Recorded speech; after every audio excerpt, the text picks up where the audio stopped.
많은 사람들이 알고 있는 노아의 방주는 잘못 알려져 있는 사실들이 많이 있는데요. 그 중에서 특별히 2014년 개봉한 러셀 크로우 주연의 영화 노아는 많은 사실이 왜곡되어 있습니다.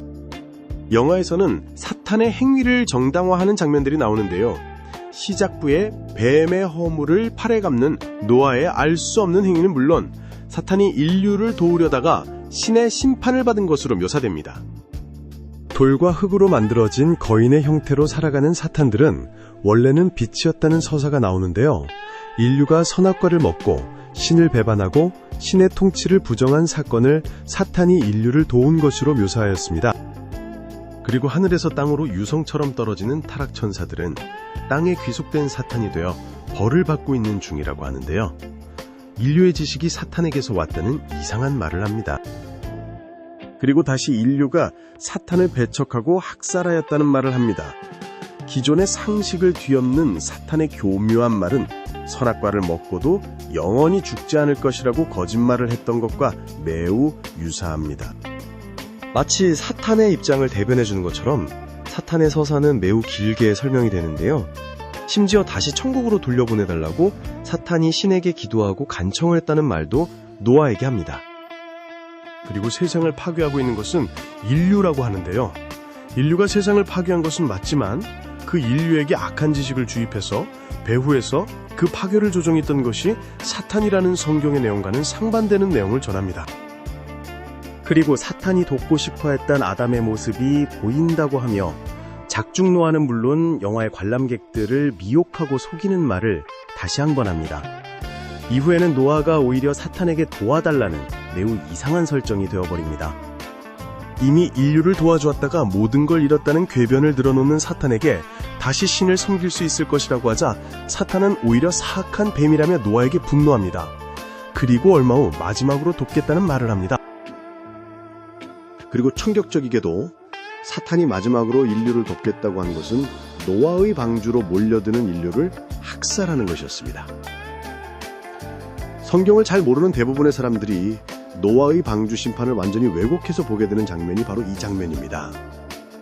모든 인류, 심지어 악인들도 회개하고 돌아서는 것을 바라는 신의 뜻을 왜곡하고 심지어 의인이었던 노아도 본인만 살기 위한 이기주의자로 매도한 이 장면들은 단순한 왜곡을 넘어서 신성 모독에 해당하는 장면이라고 볼 수 있습니다.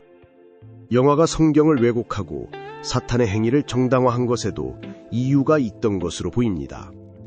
감독 데런 아로노프스키가 영화 노아를 제작하기 몇 년 전에는 블랙스완이라는 영화를 제작했는데요. 본인 안에 악의 자아가 선의 자아를 잠식한다는 내용으로 사타니즘을 연출한 뮤직비디오와 미디어에서 매우 많이 오마주하고 있습니다. 한편 영화 노아가 가장 많이 왜곡한 장면인 방주의 탑승은 사실과 전혀 다른데요.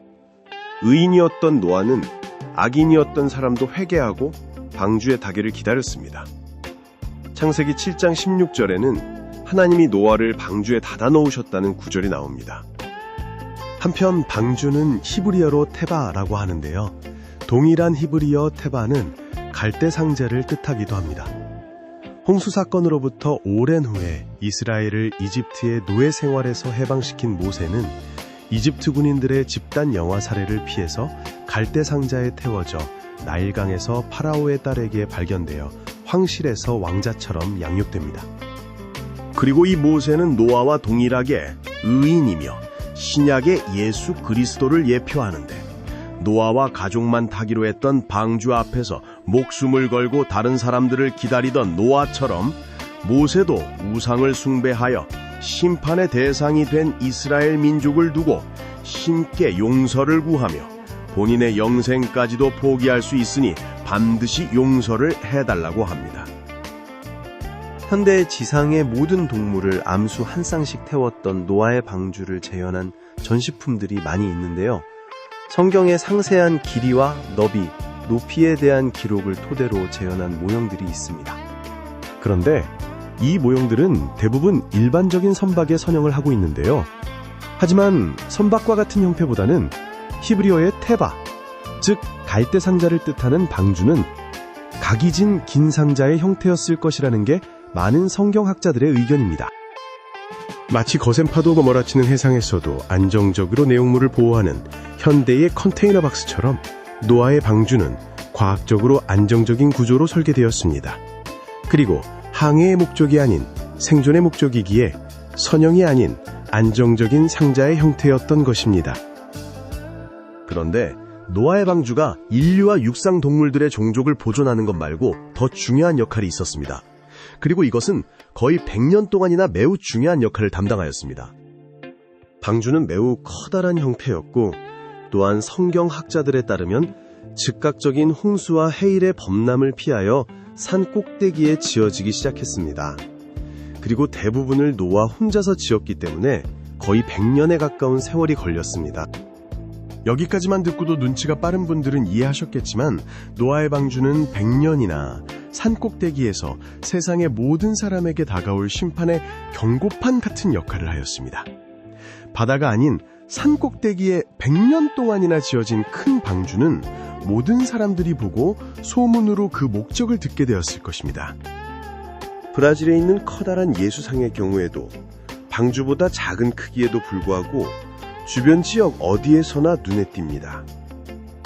노아의 방주도 분명 많은 사람들이 100년에 가까운 세월 동안 그 크기와 다가올 심판에 대해서 전해 들었을 것입니다.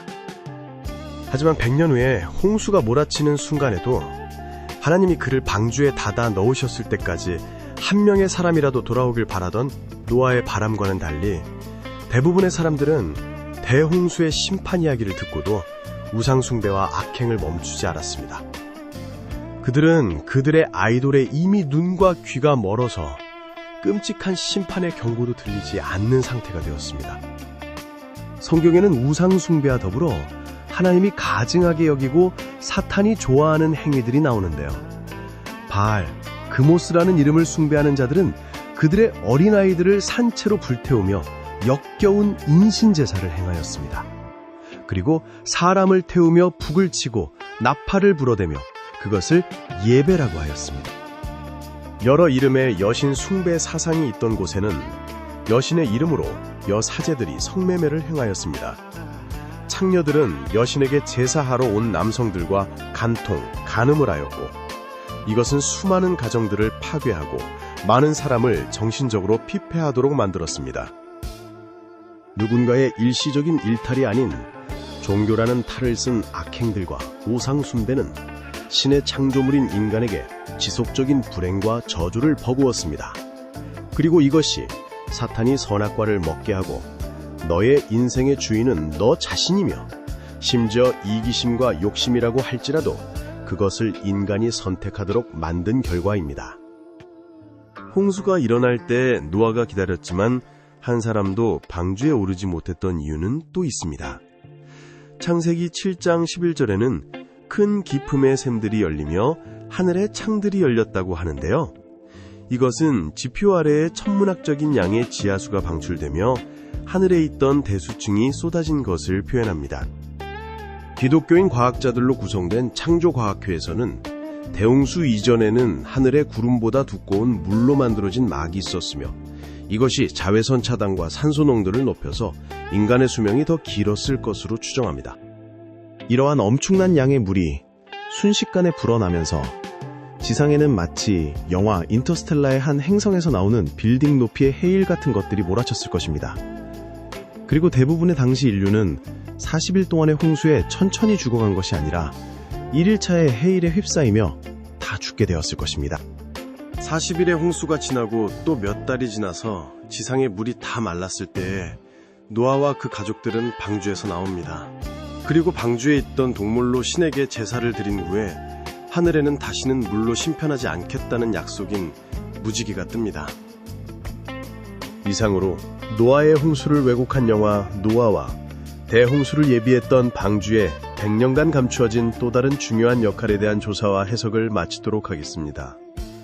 더 많은 수사 기록은 글로벌 수사관 공식 유튜브 채널에서 확인해주세요. 시청해주셔서 감사합니다.